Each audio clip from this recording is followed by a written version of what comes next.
સાળંગપુરના દાદાથી લઈને Vatican city અને જગન્નાથપુરી સુધી આખી દુનિયાના મંદિરોએ કેમ લીધા કોપીરાઇટ? માત્ર સાળંગપુર નહીં, વેટિકનથી લઈને જગન્નાથ મંદિર સુધીની લીગલ પ્રોટેક્શન સ્ટોરી આજે હું તમને કહેવાની છું. પણ સૌથી પહેલા મારે તમને એક સવાલ પૂછવો છે, અને આ સવાલ છે કે શું ભગવાન પર કોઈનો કોપીરાઇટ હોઈ શકે? જવાબ છે ના.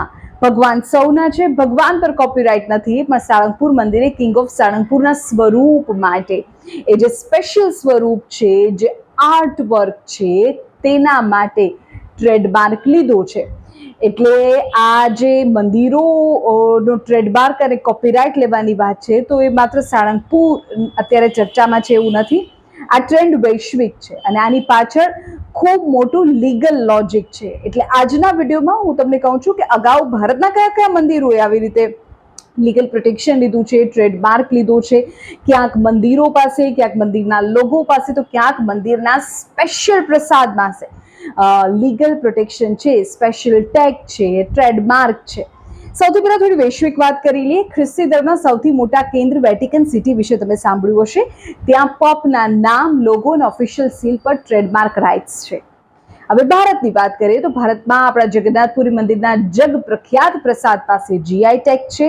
આંધ્રપ્રદેશના તિરુપતિ બાલાજીના લડ્ડુ અને તમિલનાડુના પળની મુરુગન મંદિરના પંચામૃતમ પ્રસાદને પણ આવું જ લીગલ પ્રોટેક્શન મળેલું છે.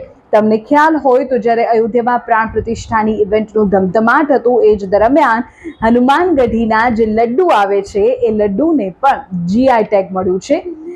એટલું જ નહીં, જમ્મુના વૈષ્ણોદેવી શ્રાઇન બોર્ડ અને મહારાષ્ટ્રના શિરડી સાંઈબાબા સંસ્થાને પોતાના નામ અને ઓફિશિયલ લોગો પર ટ્રેડમાર્ક લીધેલા છે.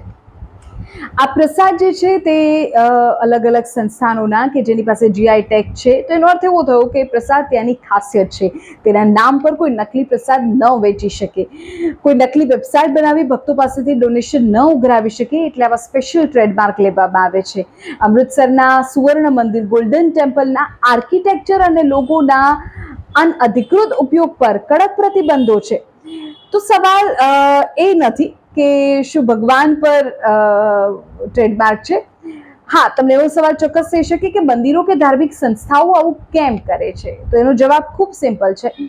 બ્લેક માર્કેટિંગ, ફેક નકલી પ્રોડક્ટ્સ અને ભક્તો સાથે થતી છેતરપિંડીને રોકવી. ભગવાન તો બધાના છે, પણ તેમના વિશિષ્ટ પ્રતીકોનો બિઝનેસ રોકવા માટે આ ઇન્ટેલેક્ચ્યુઅલ પ્રોપર્ટી રાઇટ્સ હવે ગ્લોબલ ટ્રેન્ડ બની ગયા છે. આઈપીઆર એટલે કે ઇન્ટેલેક્ચ્યુઅલ પ્રોપર્ટી રાઇટ્સ.